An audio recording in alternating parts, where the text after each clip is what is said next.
Bonjour à tous, adhérents et non-adhérents du SNAFAM. Nous attaquons aujourd'hui le quatrième webinaire proposé par le SNAFAM sur cette fin d'année 2025. Notre sujet du jour pour lequel vous vous connectez maintenant sont les contrôles en armurerie. Vaste sujet qui rythme vos activités professionnelles. Et un petit rappel pour mémoire, ces webinaires sont à destination des professionnels de la filière armurière que vous représentez. Et le sujet du jour concerne tant le commerce de détail que le commerce entre professionnels. Un rappel traditionnel maintenant avant de démarrer sur qui est le SNAFAM. Comme vous pouvez le voir à l'écran sur notre diaporama, le SNAFAM est le syndicat professionnel national de la filière armurière. Comme tout syndicat professionnel, il accompagne ses entreprises adhérentes au quotidien sur les sujets métiers et bien sûr, il défend les intérêts de la profession auprès des pouvoirs publics. On peut oser dire que la réglementation autour des armes et des munitions est son ADN. Je suis moi-même Bertie Seff, déléguée générale du SNAFAM et présidente de l'IEACS, qui est l'Institut européen des armes de chasse et de sport. Et ma fonction à ce niveau-là est la même qu'au niveau du SNAFAM, mais sur le niveau européen. Excusez-moi. Ce webinaire est co-animé avec Jeanne, qui est membre adhérente du SNAFAM. Et avant de démarrer, un simple rappel technique. Comme il s'agit d'un webinaire et que vous êtes nombreux, vous ne pourrez pas parler en direct. Par contre, comme vous pouvez le voir, le chat ou Q et R selon vos affichages ou discussions vous sont ouverts. Enfin, cette zone vous est ouverte. Nous, de notre côté, nous lirons vos observations ou questionnements tout au long de la présentation. Donc, sentez-vous libre d'écrire dans cette zone et en fonction des thématiques abordées, on répondra immédiatement ou un peu plus tard. Le webinaire est prévu pour une durée d'environ 45 minutes. Challenge à relever, c'est parti. Alors, notre introduction qui va arriver. Pourquoi des contrôles en armerie? Cette thématique sur le contrôle en armerie. Hem, Pourquoi contrôle de vos commerces et activités commerciales autour des armes et des munitions? Vous avez des autorisations professionnelles, diverses qui vous sont délivrées et elles vous permettent de vendre ces armes et ces munitions au sens très large.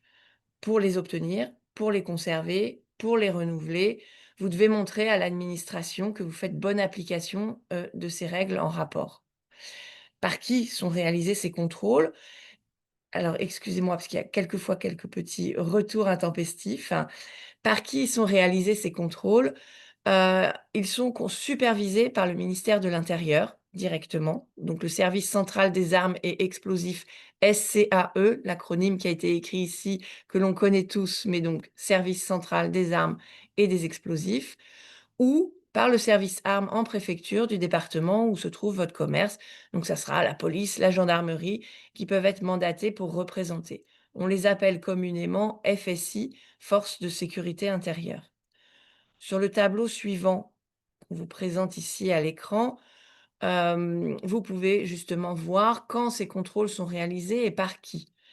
Qui délivre, quels contrôles sont réalisés et quelles sont, les autorisations concernées. Quel contrôle? Vous voyez qu'il y a différentes sortes de contrôles. Il y aura le tout premier contrôle, celui pour obtenir la première autorisation. Les contrôles suite à modification, contrôle annuel ou d'opportunité, il est jugé nécessaire de venir faire un contrôle ou contrôle de renouvellement d'autorisation. Selon que l'on parle d'autorisation concernant les catégories A1, B ou les catégories C et D, les personnes qui viendront réaliser les contrôles seront différentes. Pour le cadre des AOC, les autorisations d'ouverture de commerce pour les catégories C et D, ce sont les forces de sécurité intérieure, dites FSI, police, gendarmerie, qui seront mandatées par la préfecture et qui viendront réaliser le contrôle chez vous.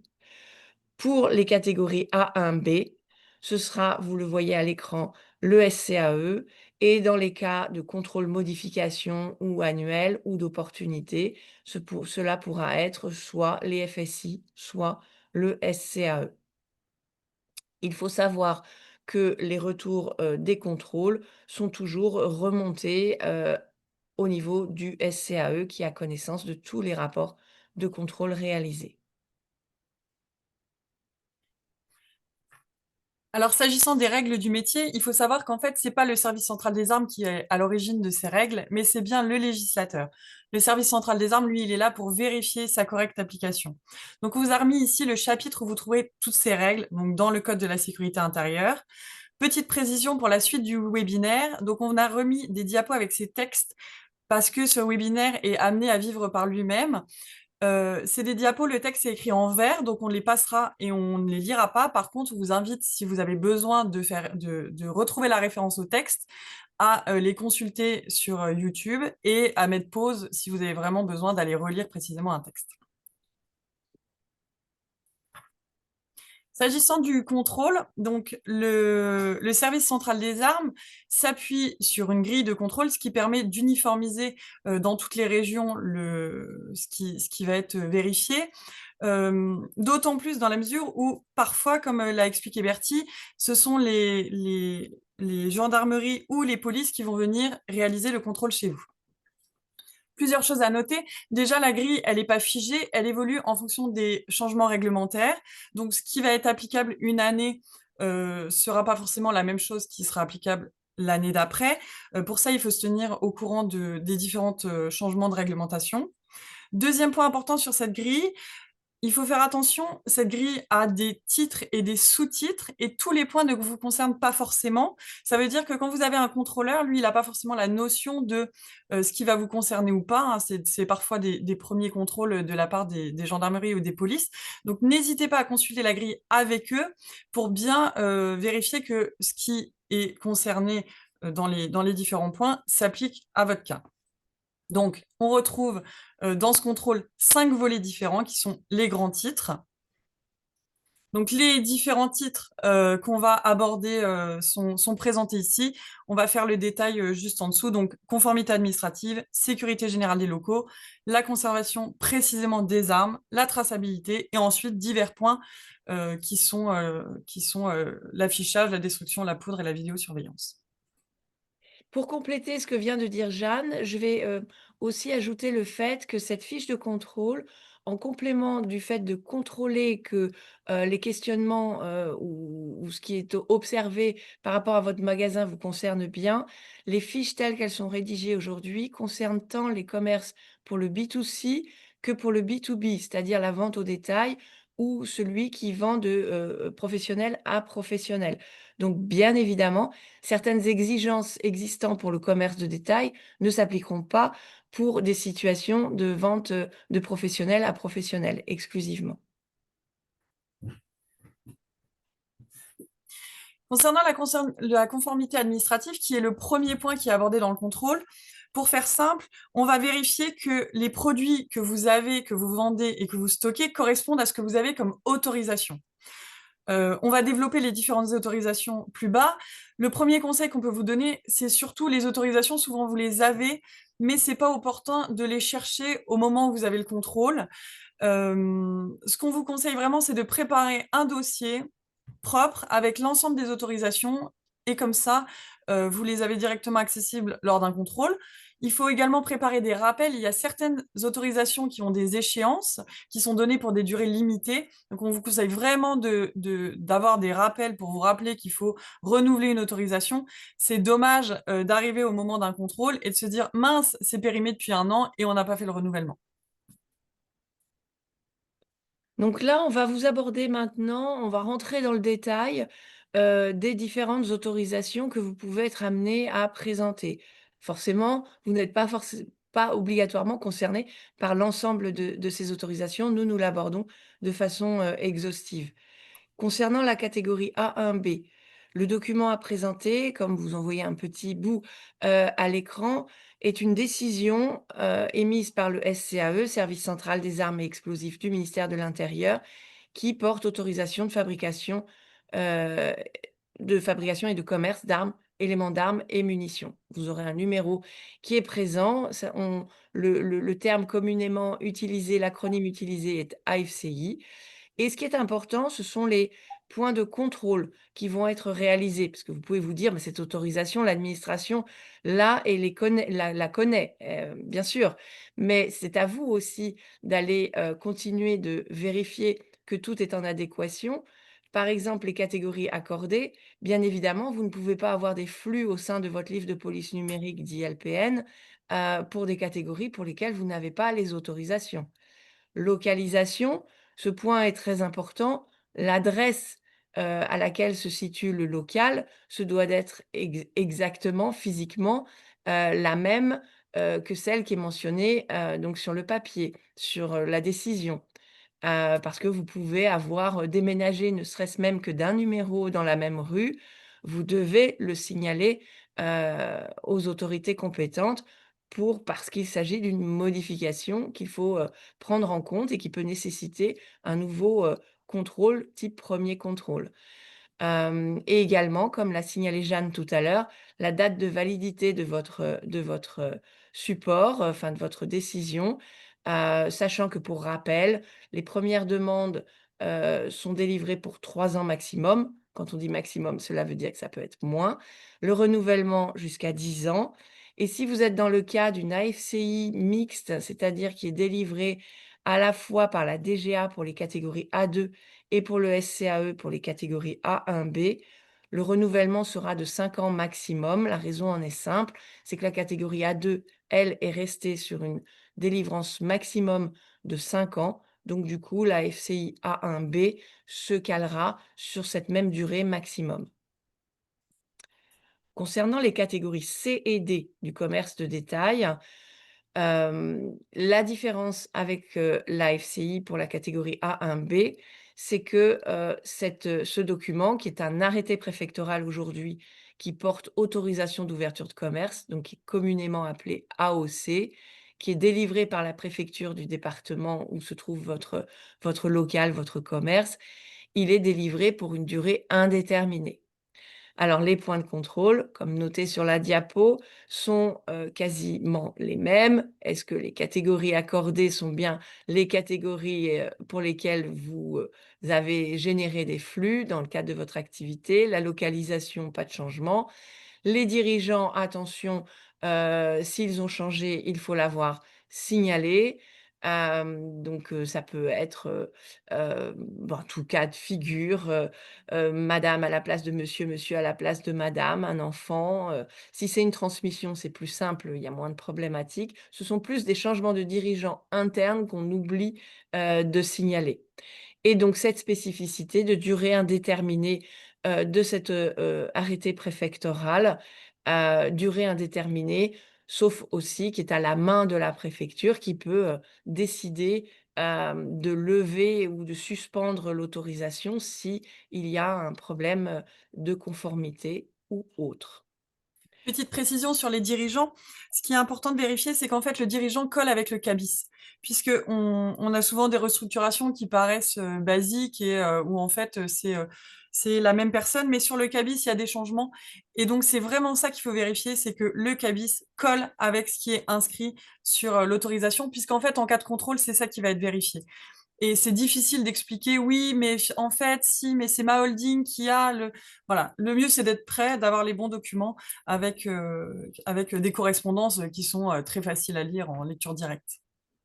Et petit bonus sur ce que vient de dire Jeanne, c'est que par rapport au cabis, effectivement, et la personne qui est présente sur le cabis, c'est cette personne-là, pardon, qui doit être titulaire de l'agrément d'armurier, puisque c'est elle qui a la responsabilité pénale et qui engage et qui est en mesure d'engager, sa structure. C'est une aparté et ça ne rentre pas au niveau des contrôles, on reste calé, cadré sur les autorisations en elles-mêmes. Pour information, sur la diapo suivante, on va absolument pas chercher à vous l'expliquer ou de décoder, interpréter. C'est un tableau, vous pourrez faire pause dessus au moment, comme l'a suggéré Jeanne tout à l'heure, au moment du revisionnage en allant chercher le document sur YouTube, sur la chaîne YouTube du SNAFAM. Mais, c'est tout simplement pour vous guider, par rapport aux documents que vous avez, aujourd'hui entre les mains pour les catégories C et D. Si votre commerce existe déjà depuis un certain nombre d'années, ce n'est peut-être pas un arrêté préfectoral que vous avez entre les mains. Ça peut se présenter sous multiples formats, divers et variés, des autorisations, des déclarations, pardon, je reviens dessus, des autorisations, des déclarations. Donc là, cette flèche du temps vous permet, en fonction de la date de création de votre commerce, de pouvoir définir quel est le type de document que vous avez entre les mains et qu'il est normal que vous ayez ce type de document. Qu'on ne vous dise pas, c'est ça l'intérêt, c'est qu'on ne vous dise pas: «Ah non, ce n'est pas le bon document». Par contre, il est recommandé qu'aujourd'hui, les préfectures, mettent à jour, cette documentation et ces autorisations en émettant maintenant des arrêtés préfectoraux. Donc rien ne vous empêche de demander à la préfecture de faire une mise à jour pour avoir un bel arrêté préfectoral dit AOC, version, dernière version. Alors, on a une question, qui a été posée en parallèle. S'il y a une modification de bénéficiaire effectif au capital, mais non dirigeants, doivent-ils être signalés? Hem, la question est de savoir surtout qui est le représentant légal. Donc, en théorie, une modification de bénéficiaire effectif n'est pas forcément le représentant légal, puisque c'est bien, le dirigeant représentant légal qui fait foi, pour ces contrôles. En revanche, si vous avez vraiment une modification significative de bénéficiaire effectif, et d'ailleurs pour toute modification, on parlait, des localisations, vous vous agrandissez, finalement vous étiez au 2, vous êtes toujours au 2, mais vous avez le 2 bis. Ce qu'on vous conseille vraiment, c'est de faire en fait, de prévenir le service central des armes. S'il y a pas besoin de faire de modification, ils vous diront: «Votre AFCI, elle est toujours valable en état». Mais au moins, en fait, vous les aurez prévenus et vous aurez pas de surprise. En plus, ils auront, vraiment une impression de bonne foi, c'est-à-dire, voilà, on a une modification, on vous prévient et eux pourront vous dire exactement, voilà, oui, ça nécessite une modification ou non, ça ne nécessite pas de modification. Mais surtout, n'hésitez pas à les prévenir de tout changement, c'est vraiment positif et ça ne pourra que vous rendre service, lors de ces contrôles puisqu'en fait, effectivement, ils pourront dire: «Ah bah, oui, oui, j'ai prévenu, j'ai un courrier, une réponse qui dit: "Pas besoin de modification"» et vous aurez le support. Non et Jeanne a raison de préciser l'agrandissement. Effectivement, j'avais omis, cette possibilité et puis après ça peut être tout autre cas, hein. Là, ce que nous avons cité ici est non exhaustif, donc c'est à vous, en bonne intelligence, d'évaluer qu'il y a une évolution et d'informer. Donc comme a dit Jeanne, l'AFCI, ça sera vers le service central des armes et explosifs, SCAE. Si vous ne faites que de la catégorie C et D, et de toute façon, il faut aussi les informer si vous faites de la catégorie C et D, ça sera la préfecture, le service armes de votre préfecture. Il y a une autre question en direct, on répond au fur et Ouais. à mesure, hein. Les contrôles sont-ils systématiques ou aléatoires? Alors, les contrôles sont normalement annuels, mais si le service central des armes demande, aux forces de l'ordre de venir, alors ça peut être un petit peu décalé, hein, ça va pas être précisément, tous les mois d'octobre, que vous allez contrôler ou, à récurrence pile 1 an, c'est pas le cas, c'est annuel. Par contre, effectivement, les contrôles peuvent être aléatoires au bon vouloir du service central des armes. Voilà, c'est une possibilité qui se réserve et vous pouvez pas, leur dire, «Non, ce n'est pas maintenant». Voilà, pour être clair. Merci Jeanne. Alors, on va juste enchaîner avec la petite spécificité complémentaire, toujours sur ce sujet, des autorisations en elles-mêmes. Concernant les catégories C et D pour les commerces autres que de détail, donc c'est-à-dire de professionnel à professionnel, dans ce cas-là, il existe encore dans le code de la sécurité intérieure la possibilité, de simplement, déposer une déclaration en préfecture ou gendarmerie. Un récépissé va être délivré. Il est en général sur le document en lui-même, c'est un tampon, un cachet et ensuite, police ou gendarmerie font suivre, cette déclaration, en préfecture. Donc ça rejoint le circuit dont on vous a parlé pour les AOC, plus traditionnels et les points de contrôle seront exactement les mêmes que pour le commerce de détail. Mais, sachez qu'en précision, Hem, s'il y a, toute vente pour ceux qui exercent des activités, de professionnel à professionnel, toute vente vers un salarié ou toute vente à soi-même, est une vente au détail. Donc dans tous les cas, notre recommandation est: ayez une AOC, autorisation d'ouverture de commerce, qui aujourd'hui est fléchée vente au détail, mais en fait, tout le monde se retrouve concerné par ce profil de vente. On va aborder maintenant le deuxième point, traité sur les fiches de contrôle, qui concerne la sûreté des locaux.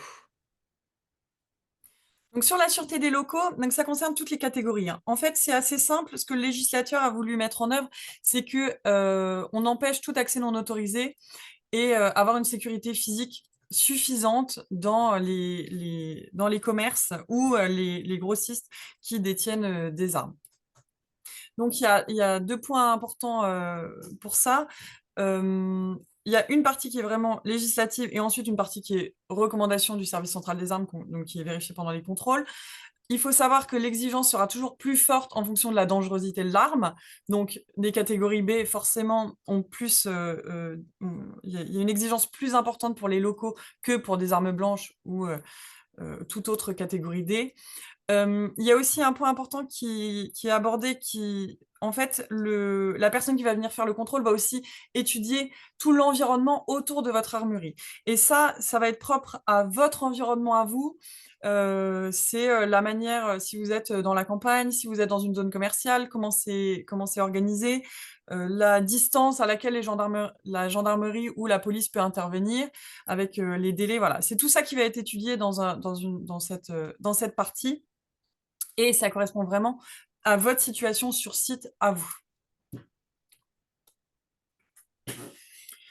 Donc, sur, sur les aspects un peu plus précis, ce qui est obligatoire, c'est d'avoir une alarme sonore audible sur la voie publique et ou une télésurveillance. Bon, vous avez les deux, c'est encore mieux. Précision, il faut que ce soit en état de marche. N'hésitez pas à faire des tests régulièrement. Régulièrement, ça ne veut pas dire toutes les semaines ou tous les mois, hein, mais 1 ou 2 fois par an, c'est quand même pas mal. C'est toujours un peu frustrant quand vous arrivez à un contrôle et qu'ils testent et qu'en fait, vous avez bien tout en place et que ça ne fonctionne pas. C'est quand même dommage, surtout si vous payez votre télésurveillance et qu'en fait, le bouton ne fonctionne plus, voilà, c'est toujours un peu frustrant.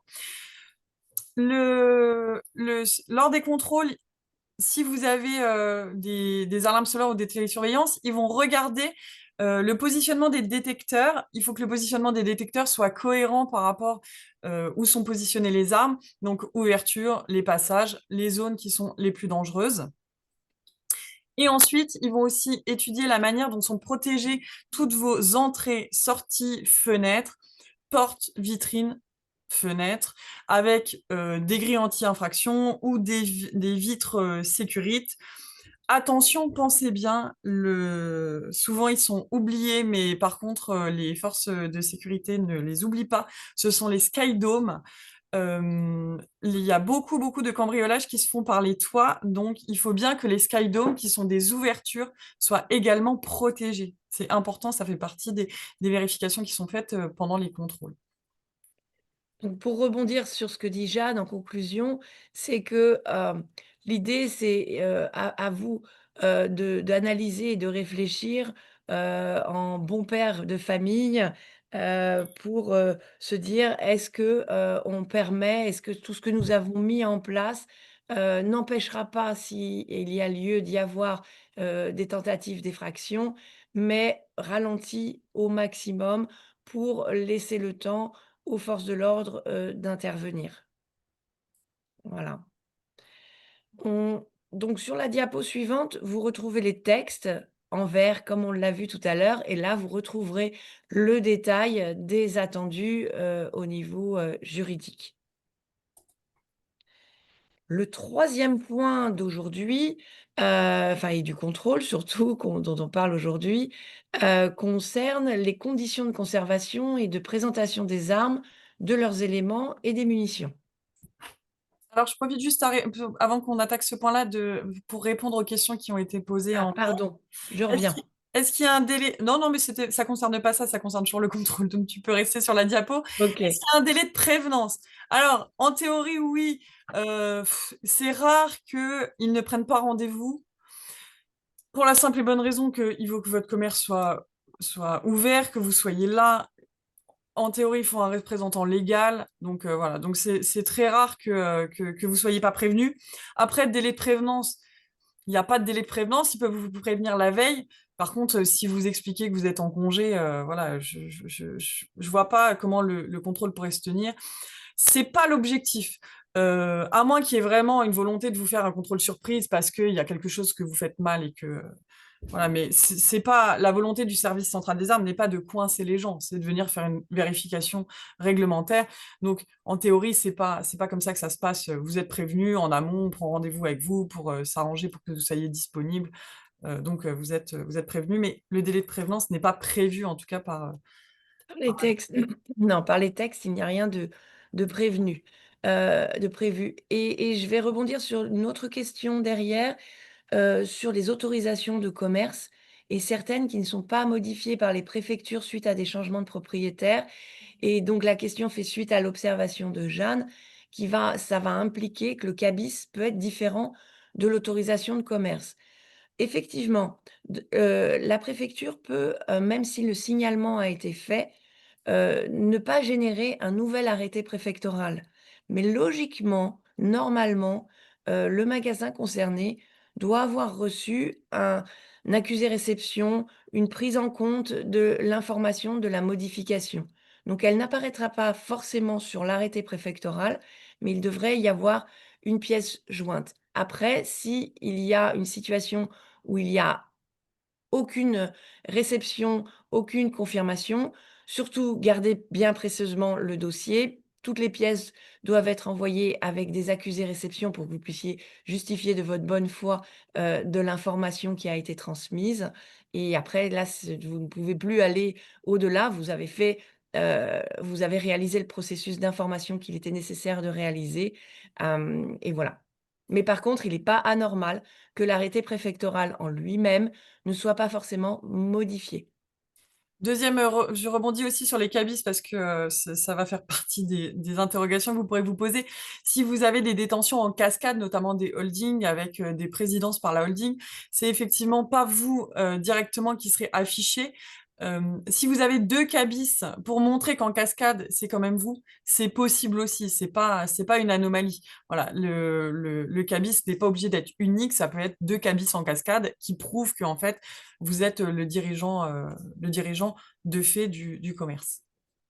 C'est ça, il y a pas une règle unique, il faut juste, être en cohérence, tout simplement. Exactement. Donc on revient sur notre grille et on a parlé des autorisations, des locaux, et maintenant on va vraiment parler des conditions de conservation des armes, des éléments des armes et des munitions.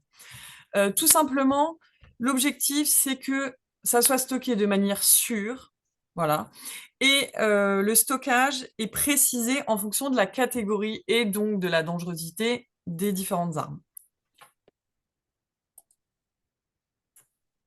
Sur les catégories A1, B, A2, 1, et ce qu'il faut retenir, c'est qu'il ne faut pas que ce soit visible du public. Voilà, c'est la règle principale. Vous devez avoir aucune munition, arme, élément des armes qui soit visible du public. Le public, c'est quoi? C'est des personnes extérieures à vos salariés. Ça veut dire que, grosso modo, si vous êtes un ERP, c'est votre zone de commerce.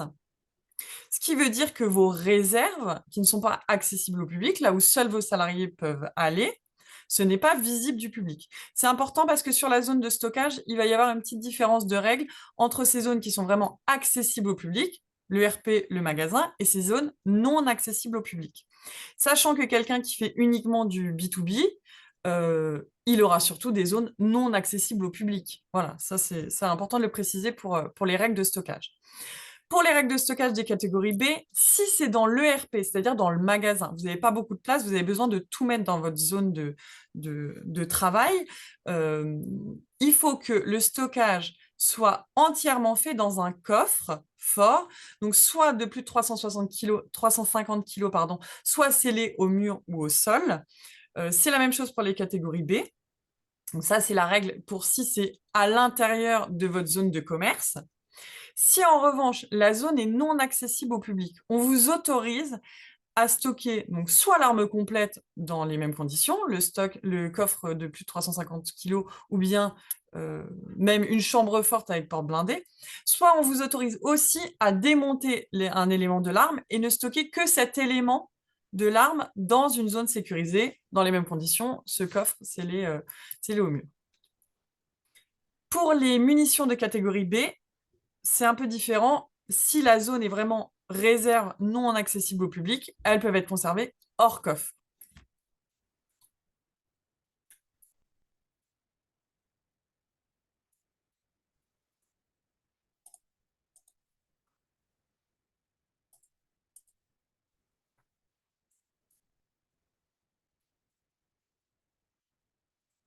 Ah, Bertie.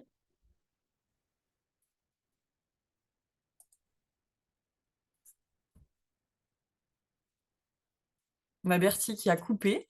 C'est pas grave. Du coup, je me permets de continuer. On va parler un petit peu du cas spécifique des showrooms.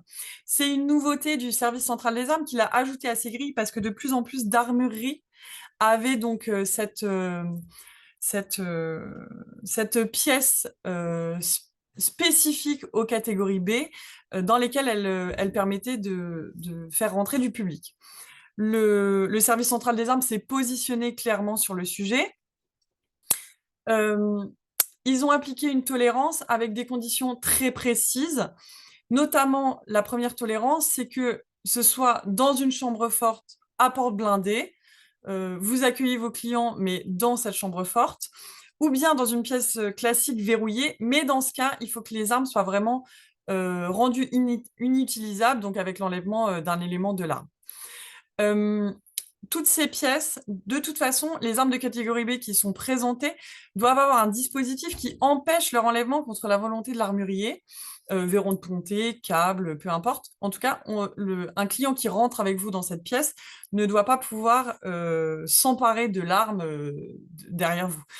Il faut savoir que c'est vraiment pour votre sécurité, en fait, hein. Vous êtes quand même dans une pièce où il y a beaucoup de catégories B.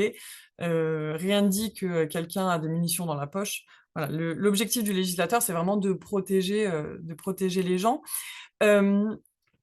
Ces accès au showroom ne doivent pas être libres. Il faut absolument que ce soit à des titulaires d'autorisation, c'est-à-dire que vous devez vérifier en amont, avant de faire rentrer quelqu'un dans une salle de catégorie B, qu'il a bien les autorisations d'acheter de la catégorie B. C'est important.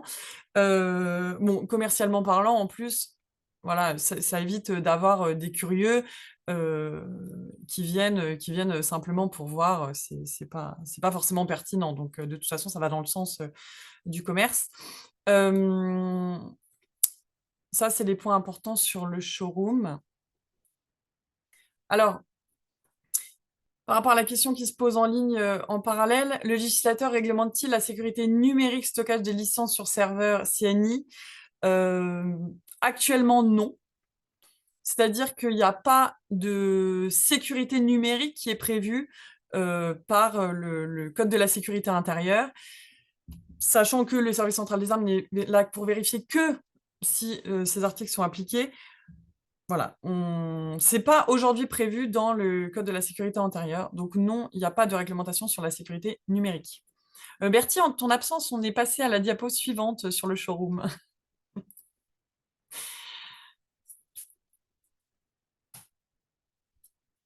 J'arrive et je m'excuse Pas pour de ce souci. souci Donc on est technique. passé au showroom, la diapo suivante. Alors, je vais essayer de la faire avancer parce que voilà, ça y est, nous y sommes. Voilà, donc c'est exactement ce que je vous ai expliqué à l'oral. Mais donc chambre forte avec porte blindée ou pièce classique verrouillée euh, sur présentation exclusivement d'une licence d'autorisation. Tu peux passer à la 18, qui est donc le texte qu'on vous invite à lire si vous avez besoin. Et donc, à la suite. Et donc là, nous arrivons maintenant aux catégories C et D pour toujours le même point au niveau du contrôle, donc sur les conditions de conservation et de présentation. Catégorie C et D, donc les possibilités sont moins complexe, plus élargie. Il y aura toujours cette notion de zone d'accès au public et cette zone interdite au public. Dans la zone d'accès au public, vous le connaissez tous, aujourd'hui, l'exposition est possible. Par contre, il faut que vos armes soient fixées, câblées ou enchaînées ou, qu'il y ait la présence de tout autre moyen qui empêche l'enlèvement contre la volonté de l'armurier. Donc il n'est pas écrit dans le code de la sécurité intérieure de façon, claire, enfin pas claire, de façon définie surtout ou précise. C'est à vous, de pouvoir justifier ou argumenter que vous répondez aux attendus du code de la sécurité intérieure. Les munitions, elles, peuvent être visibles dans le magasin. La spécificité importante, majeure, à ne jamais oublier, c'est qu'elles sont in en totale interdiction, d'accès libre. Il n'y a pas de libre service sur les munitions. En haute saison, même quand il y en a beaucoup dans le magasin, il faut s'organiser, pour que le client ne puisse pas prendre les munitions, et choisir ses munitions en liberté. Ça, les textes sont très précis, à ce niveau-là. Pour la zone interdite au public, il n'y a absolument, aucune, condition particulière. La seule condition, c'est que ça soit bien une zone interdite au public, comme on en a parlé, juste avant. Donc je Une te laisse petite répondre à la question, Bertie, sur, les ateliers puisqu'il y a quelqu'un ah, qui a posé la question merci. sur les ateliers. Transition, Tout trouvé! complément, voilà, complément idéal sur les ateliers qu'on allait, justement, aborder. Ah bah, elle a disparu ma question, je ne la vois Ah! plus. Oui, pardon, c'est moi. Oui, la question était de C'est savoir pas si grave. dans les ateliers, les armes avaient besoin d'être enchaînées. Eh bien, vous pouvez presque répondre tout seul par rapport à la diapo qui est en face de vous, parce qu'on va définir atelier. Est-ce que votre atelier est une zone, accessible au public ou non? Si cette zone est interdite au public, vous avez, la réponse. La conservation est sans condition particulière, donc pour les armes de C et D, hein, exclusivement C et D. Pour le A1B, les règles dont vous a parlé Jeanne tout à l'heure continuent de s'appliquer en permanence, tout le temps, quelles que soient les conditions. Par contre, pour la C et D, non, pas de conditions particulières. Par contre, bien évidemment, il faut que votre atelier soit une pièce qui est réellement, physiquement inaccessible par le public. Il faut qu'il y ait une porte, par exemple, verrouillée. Alors, vous vous enfermez pas forcément dedans quand vous travaillez, qu'il y ait une information qui soit claire, avec, un panneau, d'interdiction, d'accès au public, clairement mis. Il faut que vous montriez, au contrôleur que, votre organisation est clairement définie, clairement établie et qu'il n'y a pas de confusion, tant pour vous, tant pour le public que pour le contrôleur qui doit lire clairement, votre organisation dans le magasin. Donc atelier, non, il n'y a pas d'obligation, d'attacher, les armes si vous répondez à l'ensemble des critères que nous venons de citer. On va continuer avec, les conditions de conservation, pour la catégorie C et il y a un cas spécifique, pour une zone que l'on pourrait appeler, qu'ici nous avons choisi d'appeler la cartoucherie. C'est-à-dire que c'est une zone, qui va être une salle de présentation ou alors quand vous êtes dans un magasin qui vendait des articles non réglementés en libre service, mais qu'au milieu vous avez, une zone, munitions. Bien évidemment, on l'a dit avant, ça ne peut pas être en libre service. Donc vous pouvez avoir, une pièce ou une zone, grillagée, qui vous permet, de présenter ces munitions de catégorie C et D, petit i.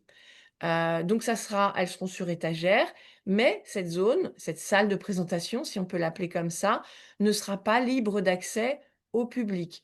Il faudra que, votre client, remplisse les conditions pour leur acquisition, pour, justifier le fait qu'il rentre, dans ce périmètre et ça sera bien évidemment toujours en votre présence en tant que professionnel.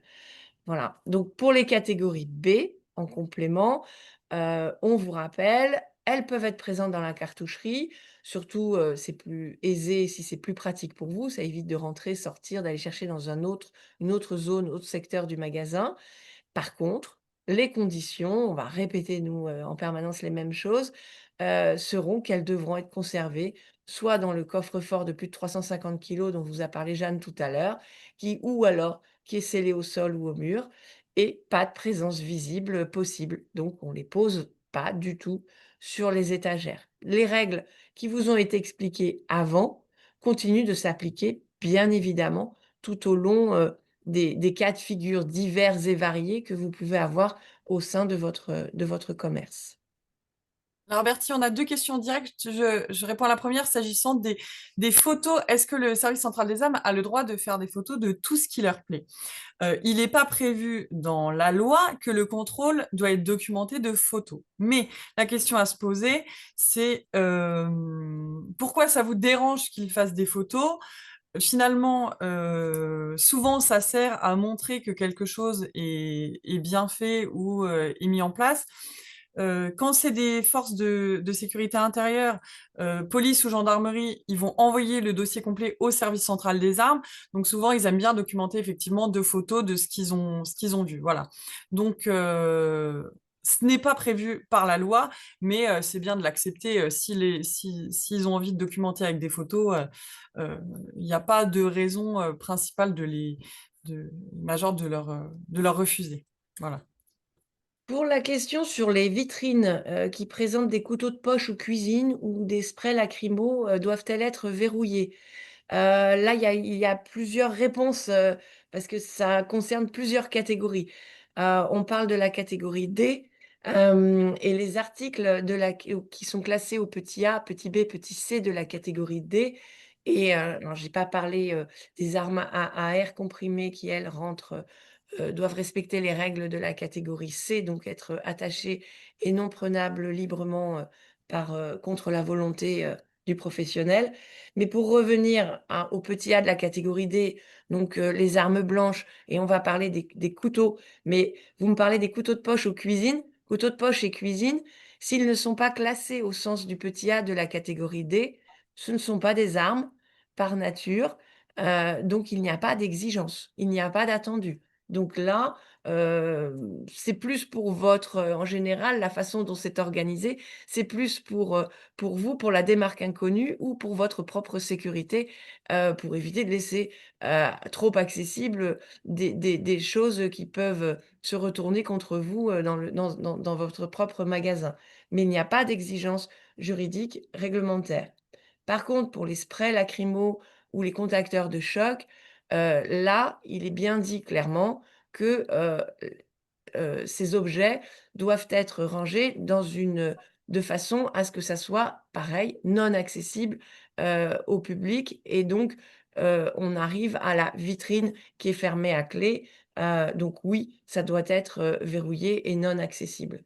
Donc là, on abordait un vous abordez Sachant un que non sujet. accessible, notamment pour les bombes lacrymogènes ou d'autres, en fait, non accessible, ça peut être aussi si vous avez des grands comptoirs, beaucoup d'espace et que la personne ne peut pas les attraper, c'est aussi du non accessible au public. Il n'y a pas en fait de règles précises de la manière dont vous rendez les produits non accessibles au public.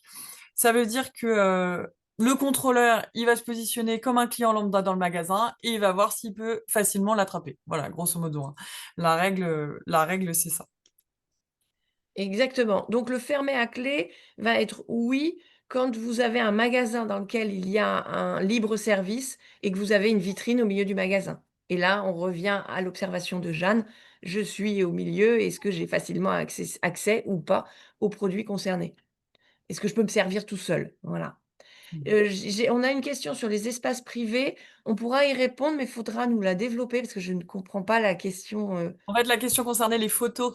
Euh, Ah, les photos, oui, effectivement, voilà, en théorie, c'est vraiment les espaces qui concernent le contrôle qui doivent être pris en photo. Après, c'est à voir avec eux euh, je- pourquoi ils demandent ces photos-là et donc d'essayer effectivement de comprendre les motifs de prise de photos dans des espaces qui seraient dits privés. Voilà. On va passer au quatrième point. On a ici les textes qui s'affichent. Le quatrième point, ça concerne la traçabilité. La traçabilité, le service central des armes et le Code de la sécurité intérieure ont prévu une traçabilité complète des armes de catégorie A, B ou C, en partie dans le livre de police numérique. Il est important de préciser que toutes les armes doivent être entrées dans le LPN jour par jour. Euh, le LPN, c'est une photographie à l'instant T de votre stock et des mouvements des armes qui sont présentes physiquement sur votre site. Il y a un point de vigilance important, c'est l'état dans le LPN. Donc, il y a plusieurs états des armes. Ça va être en stock, dépôt, réparation, expédition en cours, à réceptionner. Il faut bien vérifier que les armes qui sont présentes sur votre LPN sont bien dans le bon statut. Voilà, c'est important pour la diapo suivante. Et n'utilisez jamais le statut, peut-être que tu comptes le dire, mais le statut détruit pour supprimer un doublon. Voilà. Alors en fait, ce qui est important, c'est que le guide du service central des armes impose à la personne qui vient, donc soit les polices, gendarmeries ou eux-mêmes, de contrôler 5 armes minimum choisies dans le LPN à présenter physiquement.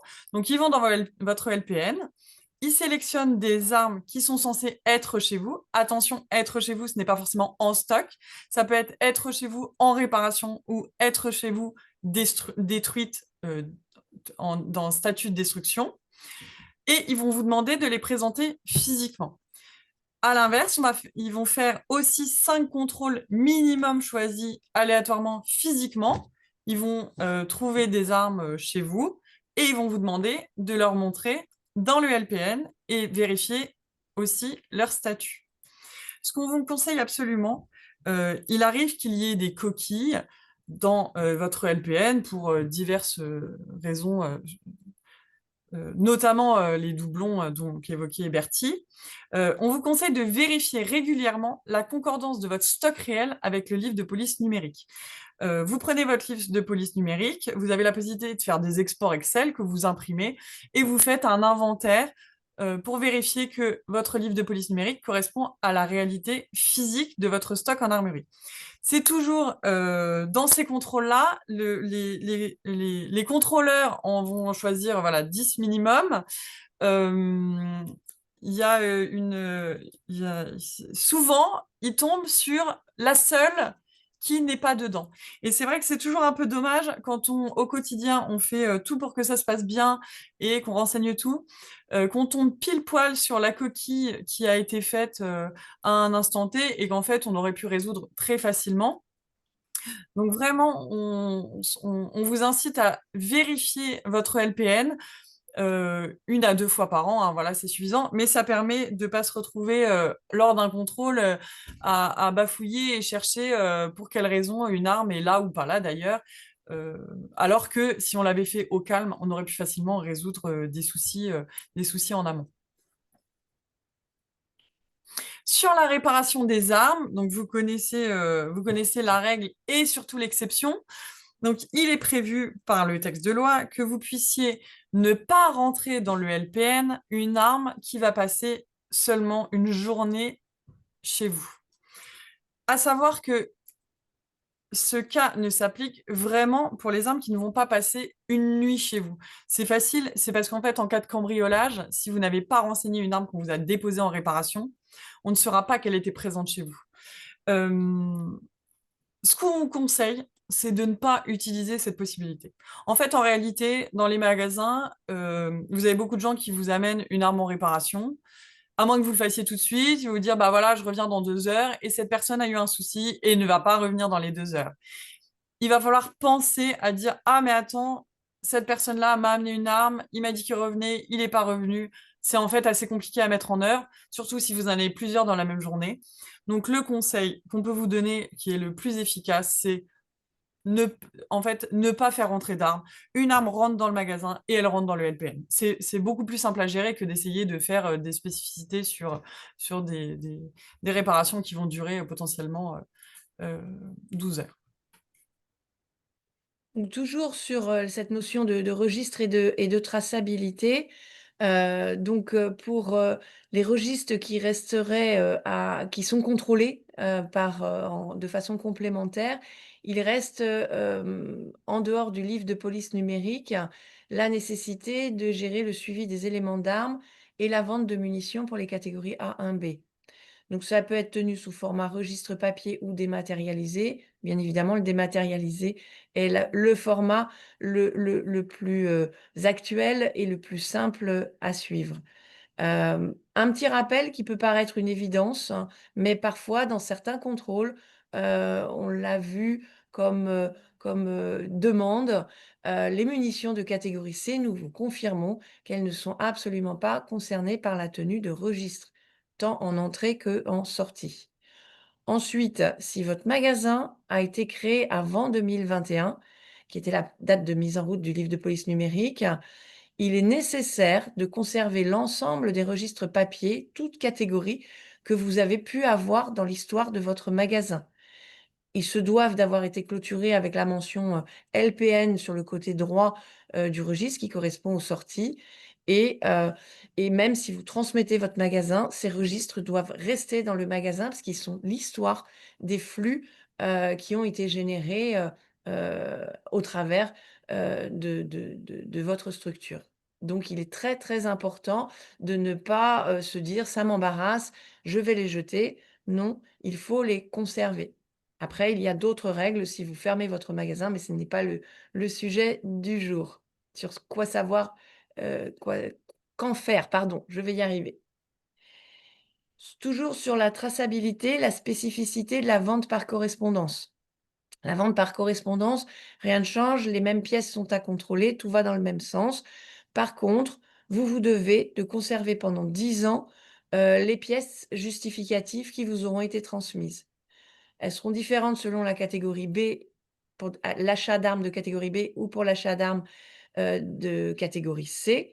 Pour l'achat d'armes de catégorie B, c'est presque le plus simple.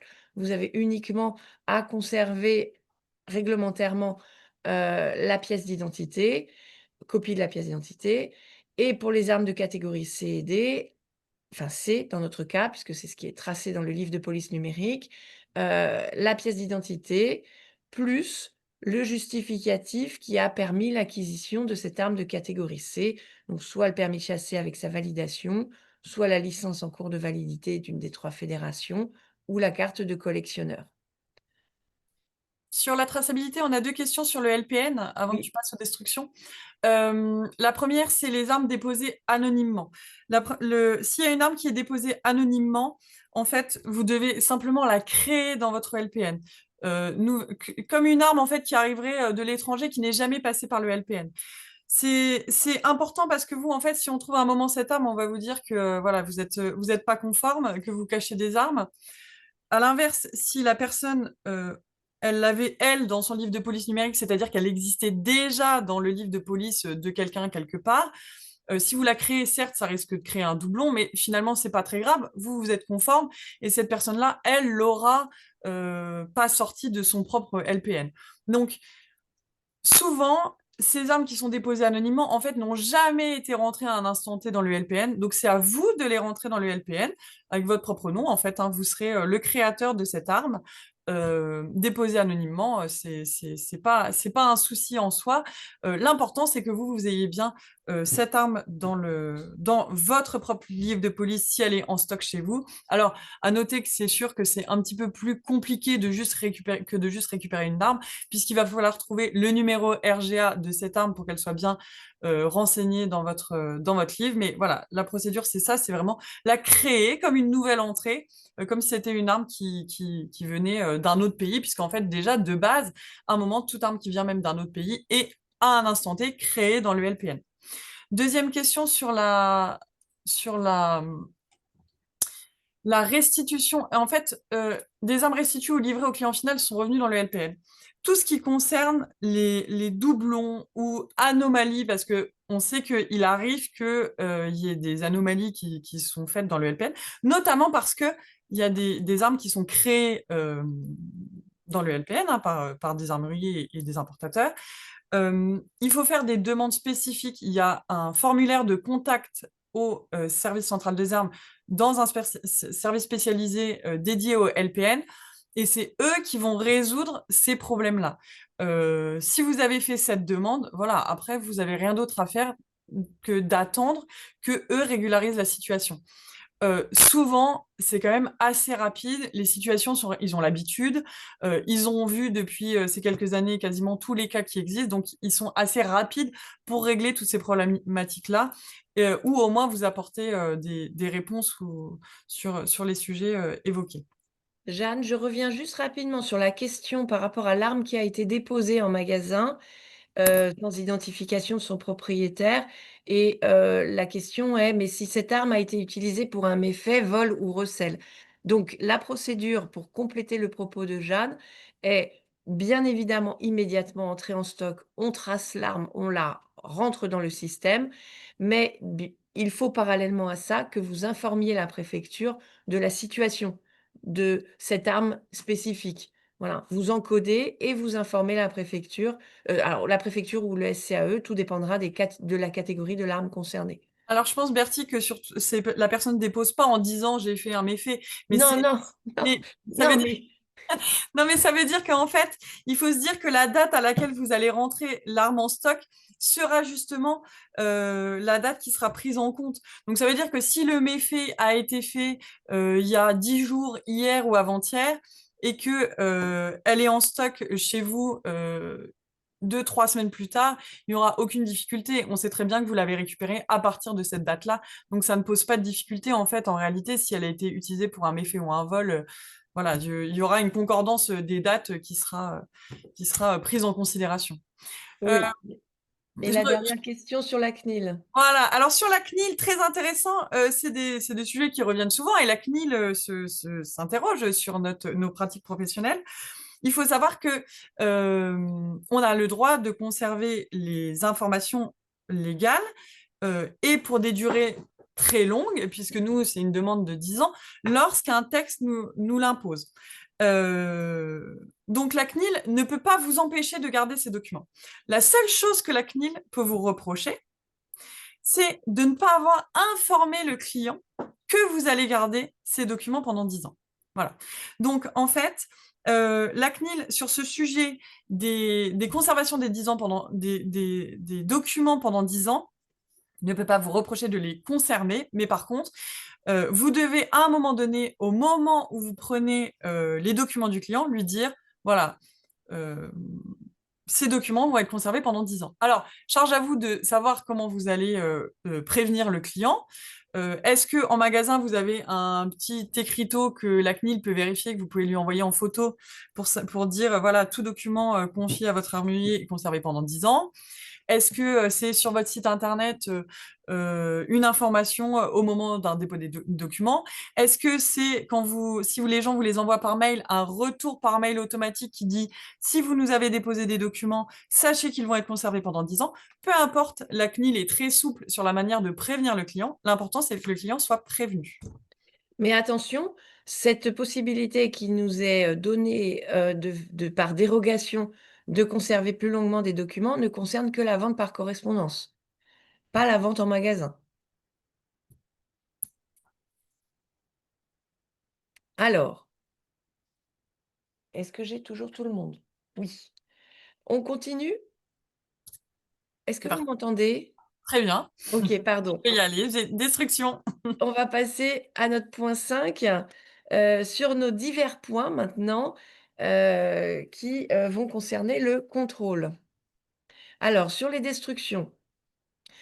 dans le cadre des destructions, les destructions, le process de la destruction est très cadré, encadré. Vous pouvez vous référer à l'arrêté du 15 novembre 2000 sur ce point. Et donc au moment du contrôle, vous pourrez être amené et d'ailleurs on vous recommande au contraire de profiter de ce moment-là pour, présenter et faire valider la destruction, des armes que vous avez pu réaliser, entre ce contrôle du jour et le dernier contrôle. Donc le conseil, très avisé, d'armurier est de proposer, au moment où vous réalisez cette destruction, vous rassemblez les éléments découpés, de votre arme dans un carton, dans un sachet, selon la taille de l'arme. Vous l'étiquetez avec le numéro de série et à cela, vous ajoutez les 2 fiches de destruction de l'arme concernée que vous pouvez, éditer via votre livre de police, numérique. En fait, vous allez dans l'historique et vous sélectionnez l'arme enregistrée, détruite. Vous éditez ces 2 f enfin, une fiche de destruction en double exemplaire et donc vous laissez cet ensemble, dans le carton où le sachet est étiqueté, les pièces plus les 2 documents. L'avantage, c'est qu'au moment du contrôle, vous avez directement l'ensemble des informations, pour le contrôleur. Il n'est pas nécessaire de retourner dans votre livre de police numérique, d'aller rechercher l'arme, d'aller rééditer. Vous avez tout préparé en amont et donc le contrôleur n'a plus qu'à constater, la destruction, au moment de sa venue. Donc, ce process qui vous est donné correspond à la remarque qui est en dessous, qui est que depuis qu'on a le livre de police numérique et plus le registre papier pour ceux qui l'ont connu, les forces de l'ordre peuvent plus apposer leur signature sur le registre papier. Donc il y a un process, adapté, qui est donné par le SCAE, recommandé par le SCAE. On vous l'a mis sur la diapo suivante et on vous laisse, pour ceux qui en ont besoin, en prendre connaissance, pour, l'appliquer et le respecter. Voilà, donc ça, vous reviendrez avec, le mode pause, sur YouTube. On va continuer avec les affichages. Autre point de vérification par le contrôleur sur les affichages réglementaires. Donc il va regarder si dans votre magasin sont bien présents les affichages attendus. Donc ils doivent être, présents, apposés de manière visible par votre clientèle. Là, pareil, c'est du bon sens. À vous de choisir, en fonction de l'organisation de votre structure, quel est l'endroit ou quels sont les endroits pertinents à l'entrée, au sein des lieux d'exposition ou au moment de payer, à la caisse. Donc, il y a un document type. Ces documents, évoluent, éventuellement au fil du temps et sont générés par le SCAE. Donc là, vous en avez, la dernière version, à l'écran. Le SNAFAM pour ses adhérents, informe justement, des mises à jour, régulières et génère une veille réglementaire pour accompagner, ces entreprises, et membres, voilà. Donc il y a justement une nouvelle affiche toute récente qui vient, d'être proposé par le SCAE sur, l'interdiction de vente des armes blanches aux mineurs.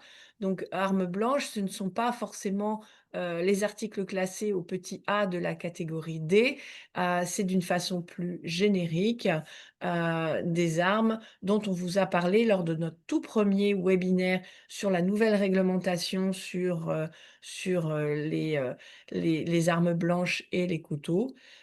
Donc ça, on vous suggère de revenir vers ce webinaire, ce premier webinaire et vous retrouverez toutes les informations spécifiques, sur les couteaux.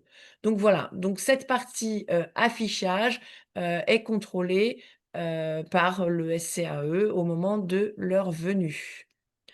Ensuite, autre point de vérification dans les divers points, nous avons le sujet de la poudre. Alors on ne va pas rentrer, dans le détail de la poudre, même si ça peut vivement intéresser un grand nombre d'entre vous. On réfléchira pour 2026 à créer un webinaire, sur cette thématique. D'ailleurs, il est en cours de construction, pour, vous apporter, tous les guides, nécessaires et les bons points, pour, pouvoir, pratiquer, ce type de vente dans les règles. Dans l'immédiat, on vous a juste, dans le cadre des contrôles en armurerie, donné les informations nécessaires de base.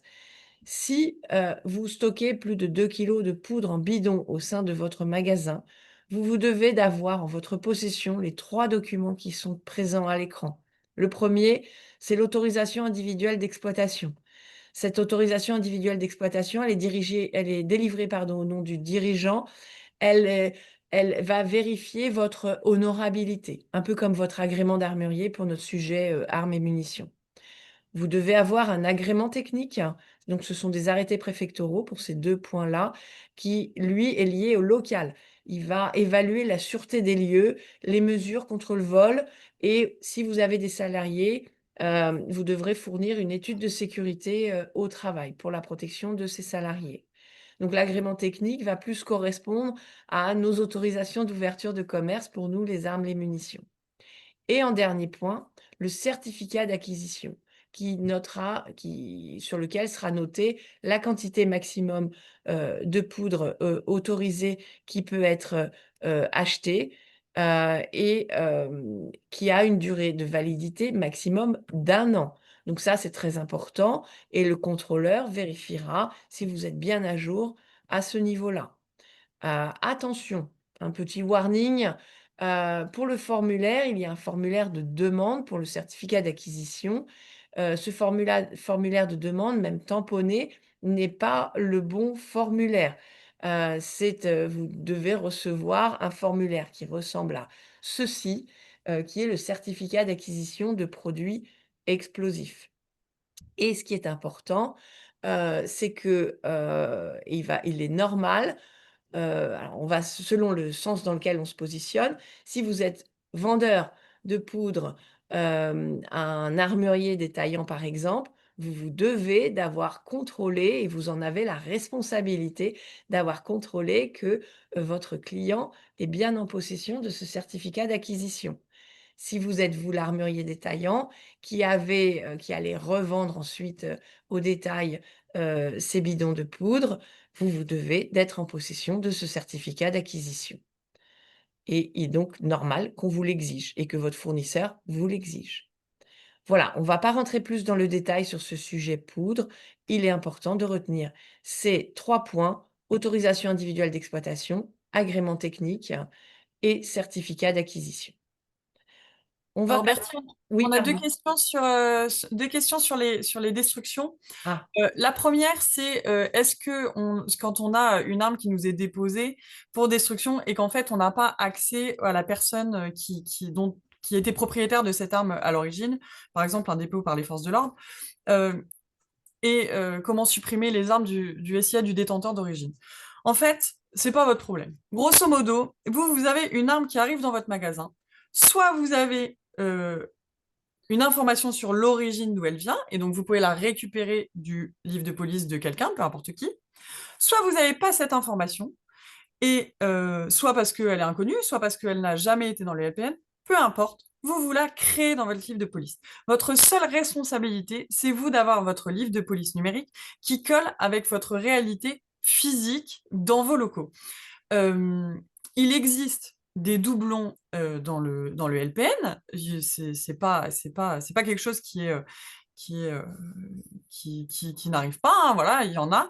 Ce n'est pas de votre responsabilité à vous.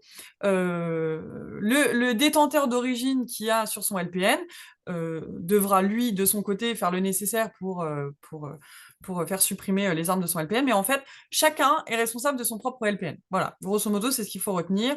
Vous n'avez pas à régler, les problèmes des autres. Vous, ce qu'on vous demande, c'est soit vous avez l'information, soit vous l'avez pas et vous le rentrez à la date où vous l'avez physiquement chez vous.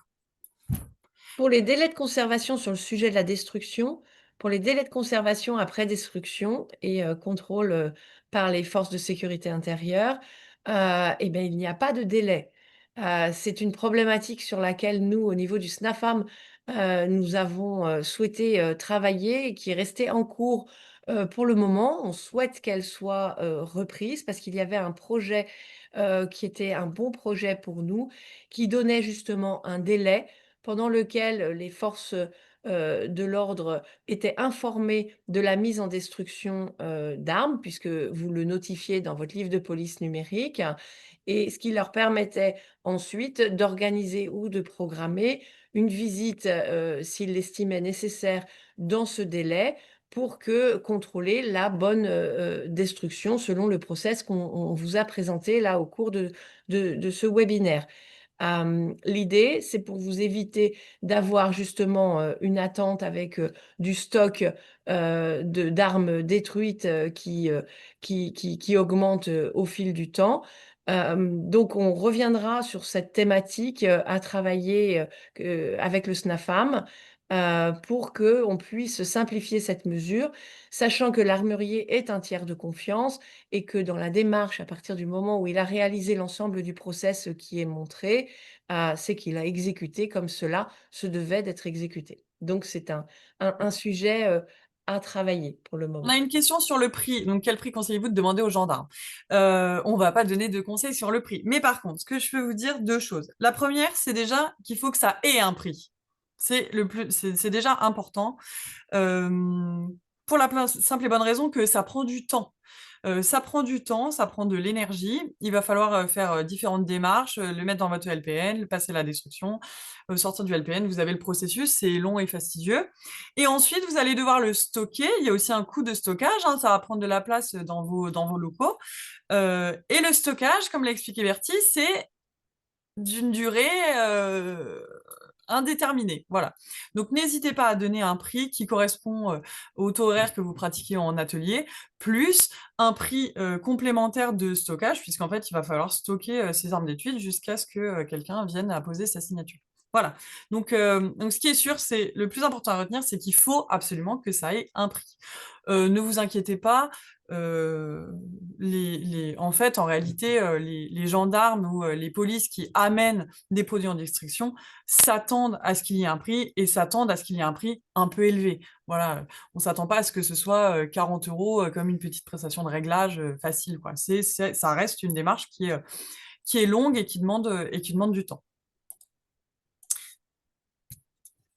Autre vérification, on en était aux caméras. Donc déjà, premier point très important, c'est que la présence de caméras n'est pas obligatoire. Mais par contre, si vous en avez, euh, déjà, premier point, c'est que les contrôleurs vont regarder où sont positionnées les caméras. Pour que ce soit pertinent, il faut effectivement que les caméras soient positionnées.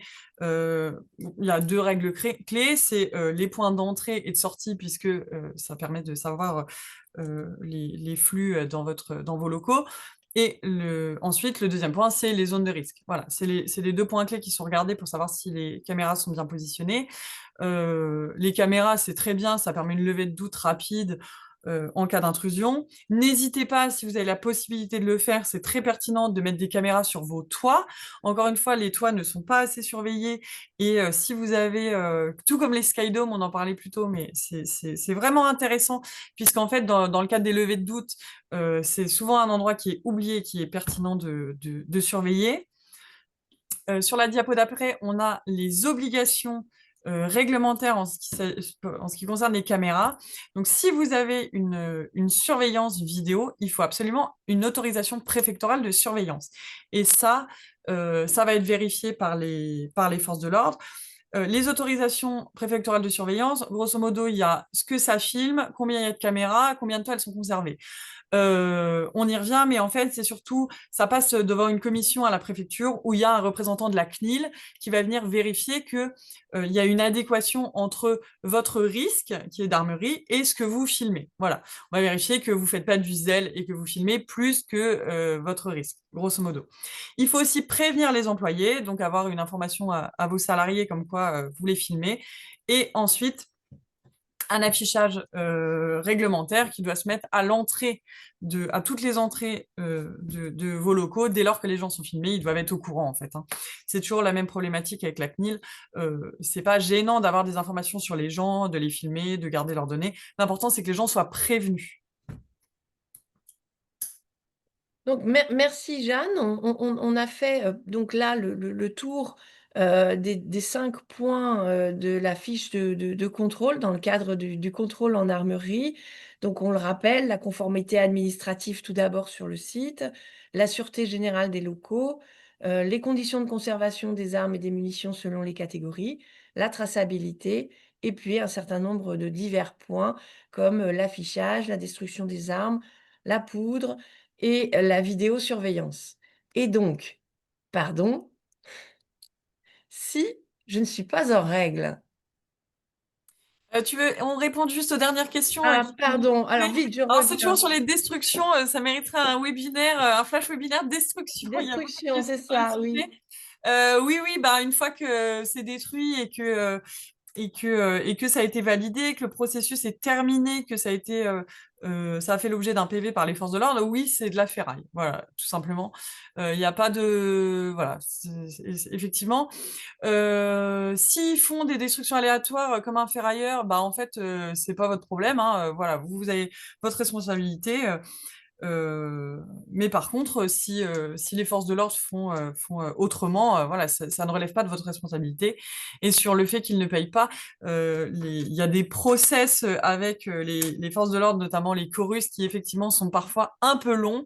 Mais voilà, en fait, en réalité, l'État paye toujours, mais parfois pas très rapidement.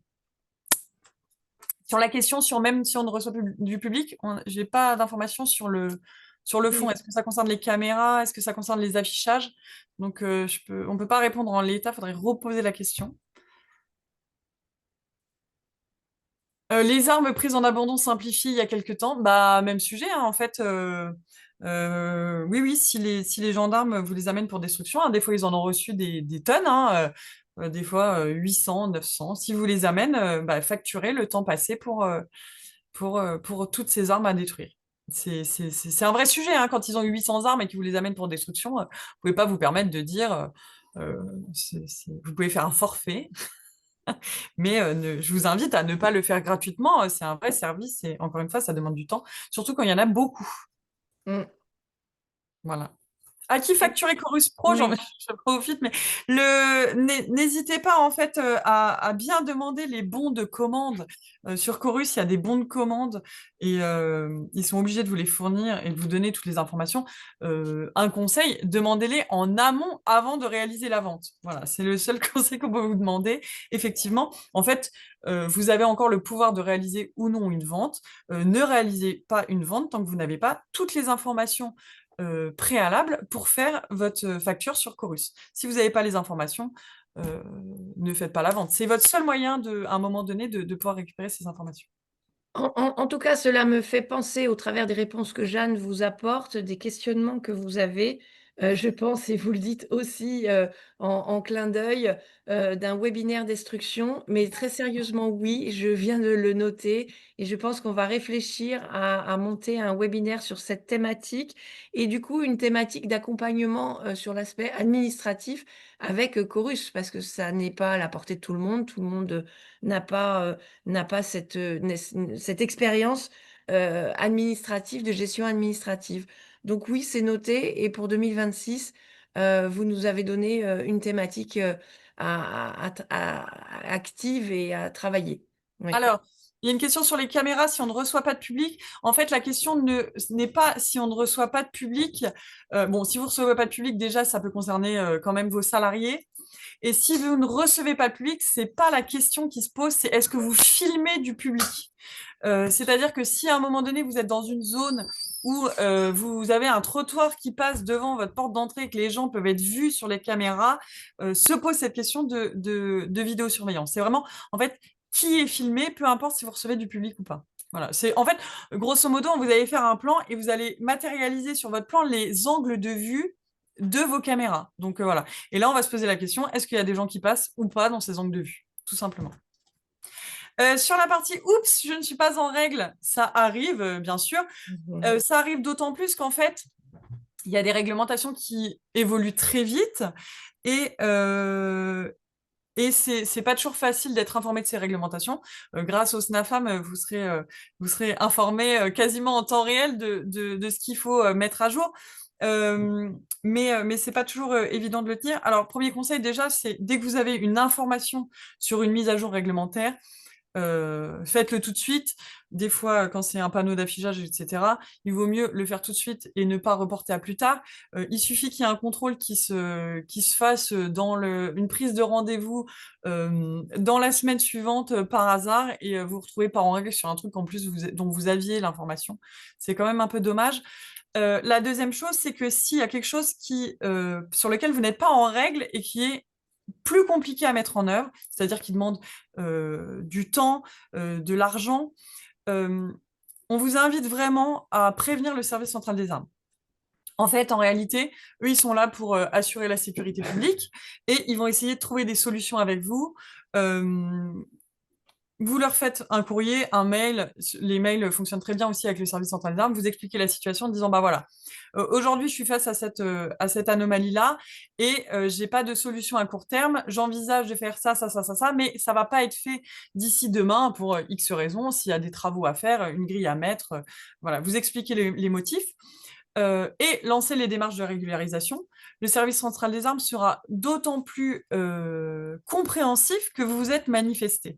Si à l'inverse, il débarque, contrôle surprise, et ils se rendent compte qu'il y a une anomalie qui est significative, là, ils vont dire, «Non, mais en fait, c'est pas une anomalie, c'est quelque chose que vous dissimulez». Voilà. Donc il faut bien penser que, eux, ils sont là, ils sont pas là pour embêter, les gens, ils sont là pour vérifier que la loi est, bien appliquée. Donc du coup, il faut vraiment se se se forcer à le faire de la meilleure manière possible et surtout, si on n'est pas en capacité de le faire, lancer rapidement les démarches de régularisation et informer les administrations. Alors ça peut être la préfecture aussi, hein, mais c'est toujours plus simple, par exemple sur les vidéosurveillances, si vous n'avez pas votre autorisation de vidéosurveillance, vous faites le dossier, vous le préparez. Les commissions, c'est une fois selon les préfectures, tous les mois, tous les 3 mois. Vous allez peut-être pas forcément passer en commission tout de suite, mais si vous avez un contrôle, vous dites: «Ah bah voilà, regardez, on a fait la demande d'autorisation, bah, elle arrivera le temps que la commission passe. C'est pas grave, vous êtes en cours, personne ne vous en voudra». Donc merci Jeanne pour, ces précisions et également l'intérêt de ce webinaire, est de vous donner, tous les fondements de ce du contrôle, de ce que vous pouvez vivre et aussi, les repères juridiques, par rapport aux points contrôlés. Pour qu'il n'y ait pas aussi, d'échanges ou d'attentes, qui soient d'un niveau, non adapté par rapport à votre situation. C'est ça qui est important. En général, quand il y a, des difficultés, c'est qu'il y a, des problématiques de positionnement et d'attendus. Donc tout peut en général se clarifier et trouver une réponse. Soit vous êtes en non-conformité, ça c'est simple et c'est clair, soit vous êtes en conformité, mais il peut y avoir un quiproquo, une confusion, une difficulté de lecture. Dans ces cas-là, le SNAFAM est présent et peut vous accompagner. Le plus souvent, ça se résout, assez facilement. C'est juste un problème, d'échange et de positionnement et de bon positionnement et d'analyse, des sujets, portant, portant, pas conflit, mais comment dire? Réflexion ou, Interprétation. interprétation. Voilà, merci Jeanne. Voilà, donc en conclusion de ce webinaire, hem, comme on vous l'a déjà dit, les contrôles du SCAE ou des forces de sécurité intérieure, police, gendarmerie, pour compte des préfectures, n'est pas un contrôle pour, avec vocation de sanctionner. C'est on vérifie la conformité, on vérifie la sécurité. Donc je répète ce que vous vient juste de vous dire Jeanne, c'est un moment d'échange avec l'administration qui permet de valoriser le sérieux de la profession. Nous sommes tiers de confiance, nous sommes responsables, et nous menons, avec, implication et intégrité, toutes les opérations que nous avons à réaliser dans le cadre, de nos activités. Donc, cette phrase proposée par Jeanne est très vraie. La rigueur de chacun renforce la confiance de tous. Ça pourrait être une devise pour le SNAFAM également, parce que c'est notre façon, d'aborder nos sujets, réglementés, de les gérer et d'échanger avec nos interlocuteurs, tant au niveau, des préfectures qu'au niveau, des administrations centrales, comme pour le service central des armes et des explosifs. Donc voilà, donc merci à tous pour votre participation. Encore toutes nos excuses parce que là, c'était de notre côté technique pour la pause, sur laquelle, que vous avez dû subir, avec le petit moment d'interruption. Le challenge à relever au démarrage, on va dire que je suis sûre que si on regarde juste, nos diapos, on l'a tenu, mais vous avez été très réactifs et dans le questionnement, donc c'était important de pouvoir, échanger et répondre instantanément, à vos questions et donc merci, merci pour votre interaction et ensuite, pour information, le prochain, webinaire qui sera le dernier, de l'année, 2025, ouvert à tous, sera sur la thématique donc, de l'affichage réglementaire en magasin. Donc il concernera plus les acteurs, du commerce de détail. l'affichage réglementaire et le sujet du médiateur à la consommation, qui est aussi quelque chose que le SNAFAM, apporte à tous ses adhérents. Mais il est bien aussi de comprendre quel est ce positionnement et quels en sont, les attendus. Jeanne, est-ce que tu souhaites, compléter cette intervention, cette conclusion d'intervention? Non, c'est bon, je pense qu'on a on n'a pas trop tenu le timing, mais voilà, il y a eu énormément de questions, donc c'était important de pouvoir y répondre. Souvent, voilà, on essaye de faire au plus près des préoccupations concrètes. Nous, on est adhérents du SNAFA, mais effectivement, je tiens à remercier Bertie pour toutes les informations qu'il nous donne. Souvent, quand on est dans nos magasins, dans nos commerces ou dans nos sociétés, quand on est en B2B, on est un peu isolé et on n'a pas trop d'informations sur toutes ces réglementations. Il faut pas oublier que même si on est concurrents au quotidien, en fait, se rassembler tous ensemble pour mieux comprendre toutes ces réglementations qui viennent à nous, c'est très important et c'est ce que le SNAFAM apporte. Donc voilà, en tout cas, merci. Nous, on est très, très heureux de notre participation au syndicat et on espère pouvoir apporter aussi notre expérience personnelle pour continuer à faire grandir toute la communauté des armuriers. Je vais, faire le point final, conclusion finale, en rebondissant sur cette toute dernière phrase. C'est que le SNAFAM peut apporter tout ce que Jeanne vient de vous citer, c'est son métier, son cœur de métier. Par contre, le SNAFAM ne peut pas exister sans ses membres et le SNAFAM ne peut pas vivre sans ses entreprises membres.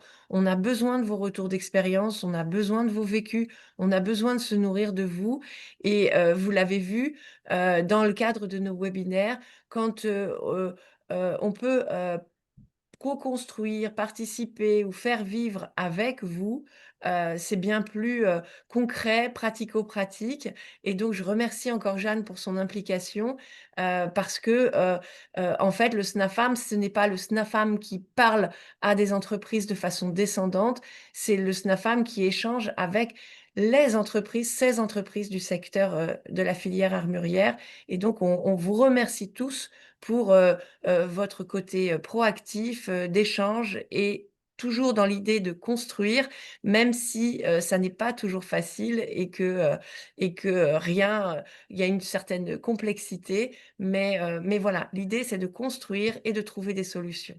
Merci à tous pour tous vos remerciements. On les voit tomber, mais voilà, si ça a Voilà, été...